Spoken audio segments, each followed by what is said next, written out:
So, my first talk. Hi, this is me. My name is Ciocca, but you can call me Johnny. I'm married and a fresh father. She's our 11 months old baby girl. He's our rescued pain in my ass cat. I have, oh crap. Hang on, I'm having, okay. No problem. There's a great picture to be stuck on. Don't worry about it all. Okay, so as Matt already told, I have academic degrees in network administration and InfoSec. I worked as information security coordinator for the Federal Public Defense back in 2016. I work at Caixa. It's Brazil's federal state-owned bank. I've been there since February 2004. But Caixa is a huge place with banking branches all over the country. And I can safely say that I've had at least 10 different jobs in there, from branch routines and customer service, moving on to web design, blogging, then further away with database and ETL works. I'm currently Caixa's CSERT technical supervisor, focusing training our team and testing tools to improve our daily routines. I help our coordinator handle our incident response team, along with a process supervisor colleague. Allow me to dive a little in my history. So, last year I was a volunteer on RoadSec, a Brazilian InfoSec convention that runs through the whole country. I was invited for some of the other editions to check things out, and I just loved it. The talks over there, the people, the energy. The energy there was amazing. So I decided I wanted to see the other side of it. When last year's edition happened here in Florianopolis, I enlisted. And then in the last minute, change of plans. I'd be their master of ceremonies. So I was about to present the whole thing. It was kind of overwhelming, but it was an awesome experience. So when this year started, I decided that I'd try to move up on that. I wanted to give a talk, but I had no idea what to do. Then over Twitter, the amazing Leslie Carlhart had just announced PancakeSCon, and I told her I'd love to submit a CFP, but I had no idea what to present. She helped me out with a single idea. If you were sitting at a bar with somebody who knew little about InfoSec, what would you tell them about? Passwords and vaults. I just love the subject, even if I don't have too much time or math background to study more about it. Besides, it's not that point I like actually. I like even more the human context to them, how people deal with authentication methods, how they come up with password ideas, what are their restraints and how they deal with them. But I always thought it was such a beaten up subject. It never occurred to me to talk about it. And so I submitted my first CFP to PancakeSCon. Then part 2 was to talk about a hobby. And I kept thinking that except from playing games, I didn't really have a hobby. I mean, I work practically 9 hours a day. I have a wife, a baby girl, the cat. The little free time I have, I'm messing with some random project that don't really matter, or I'm playing games. But then it hit me. I like to mess around my home. I know my way around tools and little fixes. So for PancakeSCon, I tried submitting something about changing a power outlet, I think. It's something I do every time I move. I could never find a place where the power outlet have triple exits. And so I buy new ones and change them all away. Sadly, it wasn't meant to be. Everyone wanted to be in on PancakeSCon. They had around 250 submissions for 23 slots. But I wasn't going to give up. That's when I saw Grim advertising their GRIMMCon CFP. And I thought, let's try that again.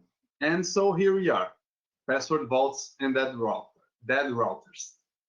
I'd like to point, for those who've seen Grim's ad about this presentation on social media, that they have absolutely nothing to do with each other.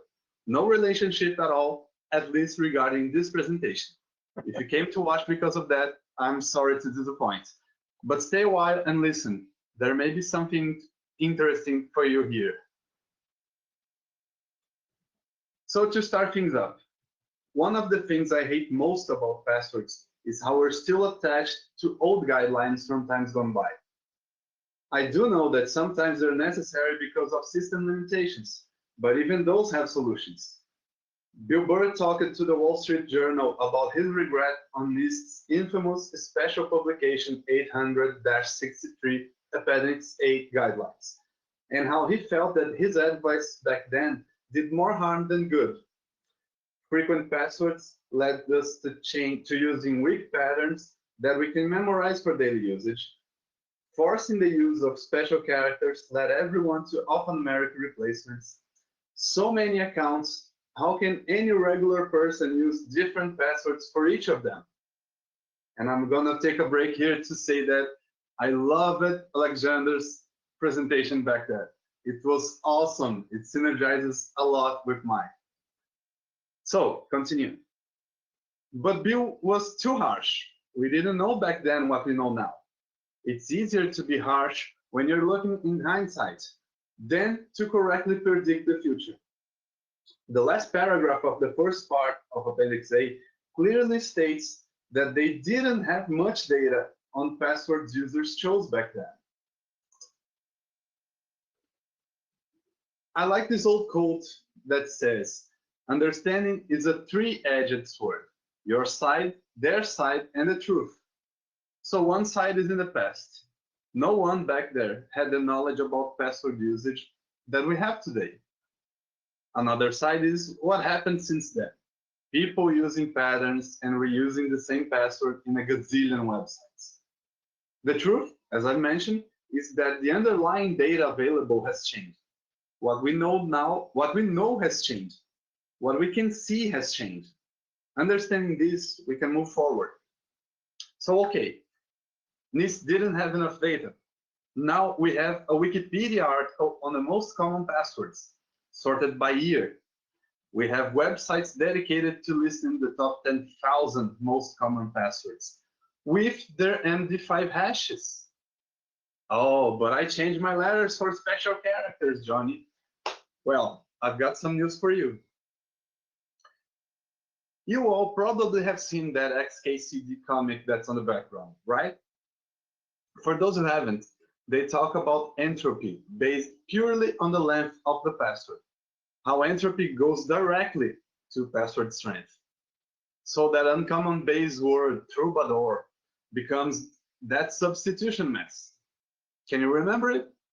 Okay, now a month later you must change it. And you shouldn't reuse the same password for different services. Email, a few social networks, the newspaper you like, your music subscription service, your video streaming service, your cell phone PIN, your work account password. And I say that considering there's only a single system in your work, or they have a single sign-on or some sort of password sync solution in place. First thing that happened in this scenario was that 78% of users in the last 90 days used the I forgot my password mechanics. That according to a hyper study last year.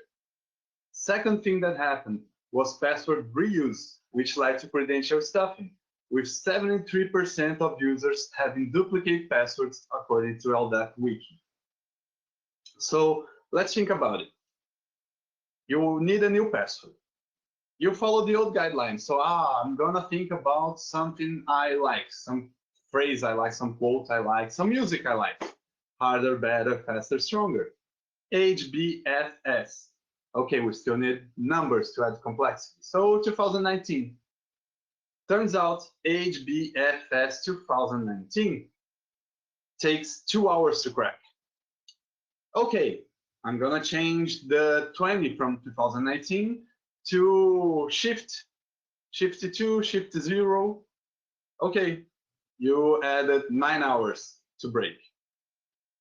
But then you decide to use the whole thing. Harder, better, faster, stronger, with spaces. That takes 385 decillion years. I don't even know how many zeros there's in a decillion. So, enters a solution for most of these problems. Password vaults. You need to remember only one, preferably huge, probably composed of multiple words, a passphrase and not a password anymore. The vault deals with the rest. You don't even need to know or memorize those bastards anymore. You need a new password for the other social network? Done. Another one for your hidden email account? Why, here it is. Lots of different flavors also.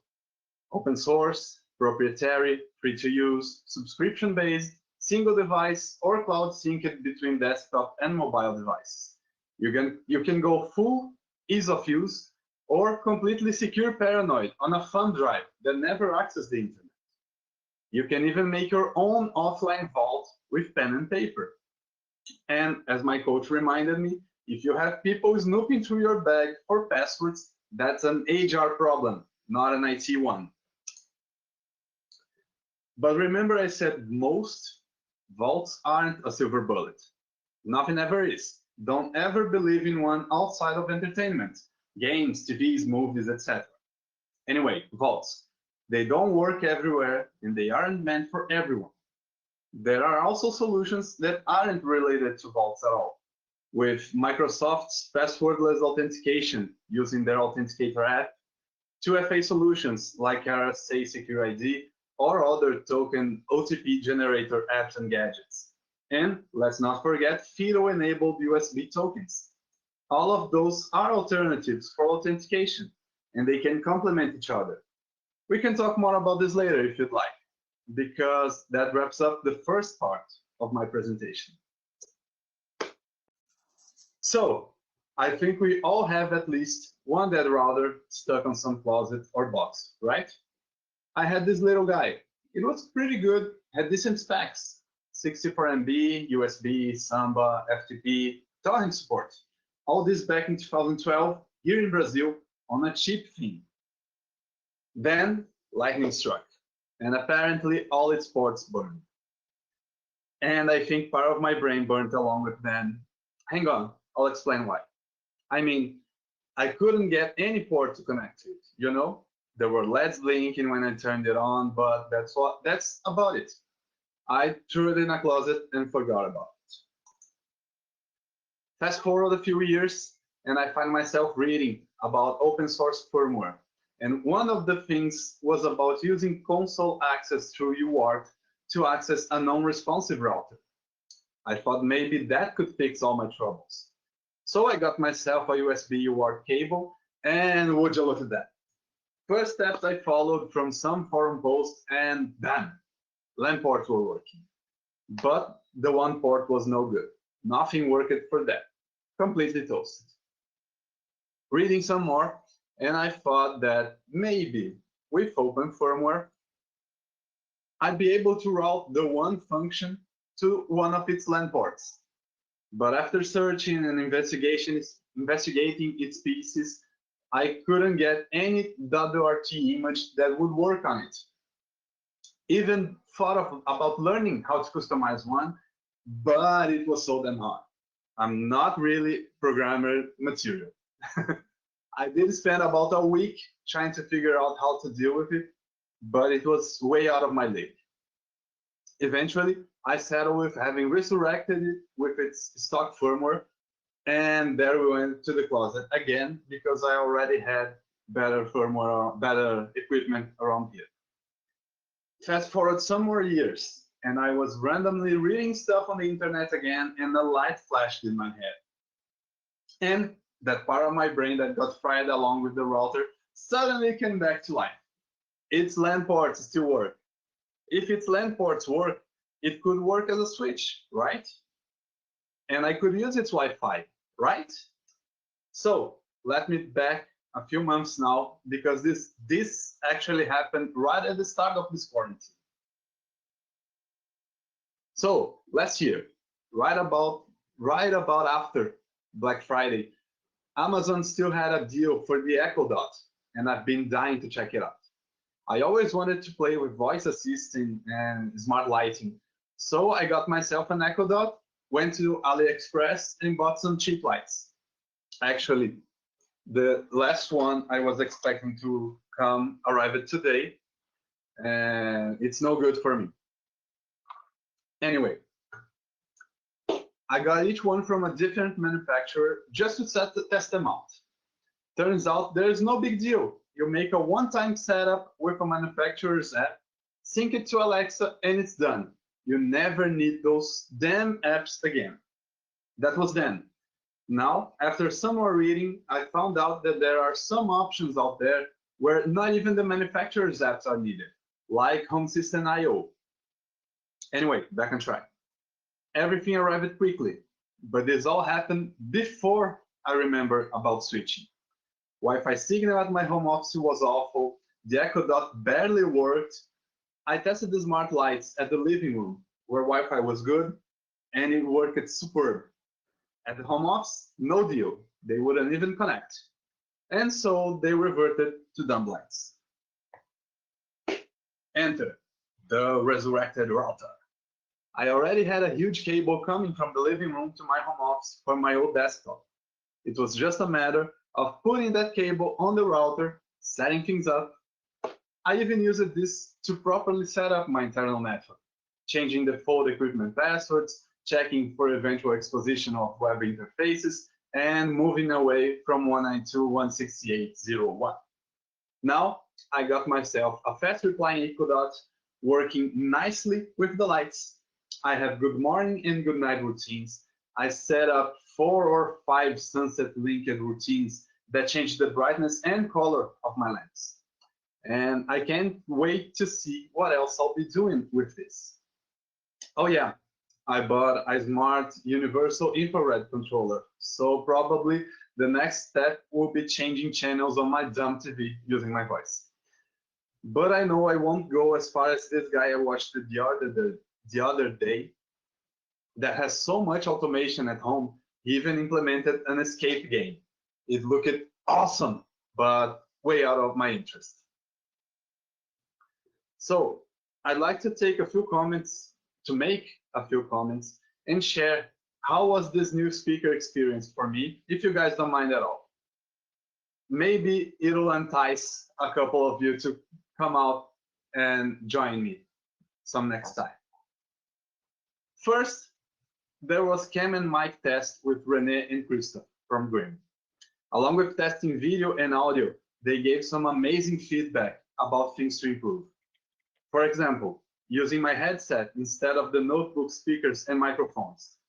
I actually decided against that because when we tested, I was using another source for output sound instead of the notebook. I checked later and saw that when I use the same source for mic and output, the cancellation of output is way better.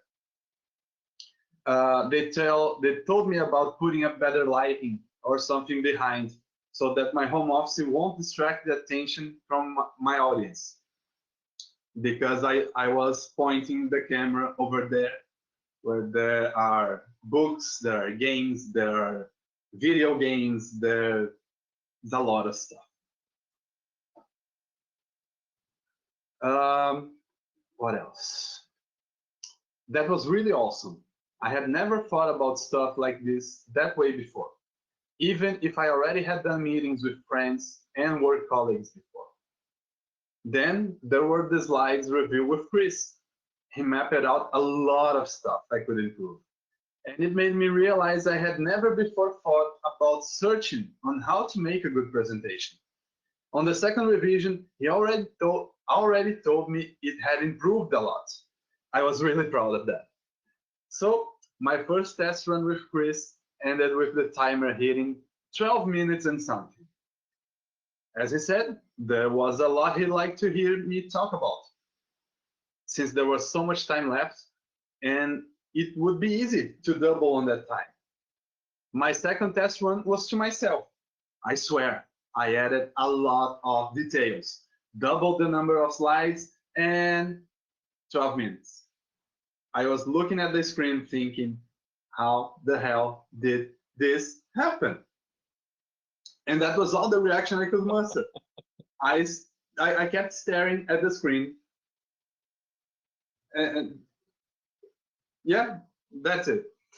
You see, one of the things I thought I'd do was make a better use of my camera being on the notebook. I could use its screen to keep my speech at sight and read it. English isn't my native language, so I'm better at reading than going through the motions. I guess you can already pick up when I was reading and when I decided to go off script. But I thought that maybe adding some points where I should expand without written text could help beef those 12 minutes up. As I write this, I was wrapping up a new version to send to Chris, and I clocked 22.5 minutes so far. I think I'll leave the other 7.5 minutes to Q&A. So this is it. You can reach me at Twitter or Telegram with the same handle. I'd like to thank Grim Cyber for hosting this GRIMMCon and having me aboard for my first talk. I would also like to thank Chris Dale for being my coach on this. And if we have time, I'm available for some questions. Awesome. Well done, Johnny. Thank you so much. Appreciate you you coming out and presenting for us. The the key takeaways that I get here is that most vaults aren't a silver bullet. That I like it. You don't trust a silver bullet unless it's in a movie. I like that a lot. But yeah, the keeping our eyes on how we're protecting what it is that we're protecting. It actually has a theme that I'm sensing throughout the entire day of presentations, going back to I think even the first one. Thank you for calling out Leslie. She is amazing, and she pours herself into so many different people that is really nice to see people recognize the value that she provides, and individual value. You know, Yeah. I love what she told you. If you're sitting in a bar talking to someone with a little idea about InfoSec, what would you talk about? I'm going to stew on that one myself. And then moving into past details about password vaults and multi-factor authentication and USB enabled field enabled USB tokens, which are really cool. I like hearing about the dead router and how you found a way to bring it back to life and how to bring value about it. I think that one of the things, our community is one of doers, right? Yeah. Doers are celebrated because they should be. And so to bring out a hobby project where we all have the toasted thing. I've got 3 sitting behind me actually. But to be able to bring new life to that and to learn and push yourself to grow, that's an excellent thing. Echo Dots and AliExpress being great enablers there. Let's see see, I got a comment. Pima Cat is hilarious. And Kevin says Fido/U2F equals awesome. Leandro asks, Johnny, how can I choose a good free password vault software for my personal use?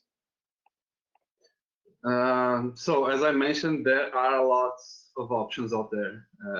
I guess Alexandre in the last presentation hit a few of those. Personally, I like LastPass and 1Password. At work, we use KeePass, if I'm not mistaken. We're looking into TeamPass right now, but TeamPass is not a one for personal usage. I guess I'd go over what's your main usage. Do you use a lot of desktop? Do you use a lot of mobile? Do you use only mobile? If you use only mobile, does that vault has integration to autofill passwords in apps? Or do you need to copy and paste it over? Because there are a lot of apps still that won't allow you to paste passwords over there. So that's actually gonna increase the difficulty of using a vault, because it will generate a hard to remember, a big password, and you're gonna have to, okay, it was A4, what was that again? I have to switch back to the app, look at the password again. There are those little things. The best advice I think I can give is try. You gotta try them. All right, very well. Any other questions, guys? All right, great job, Johnny. Appreciate it very much.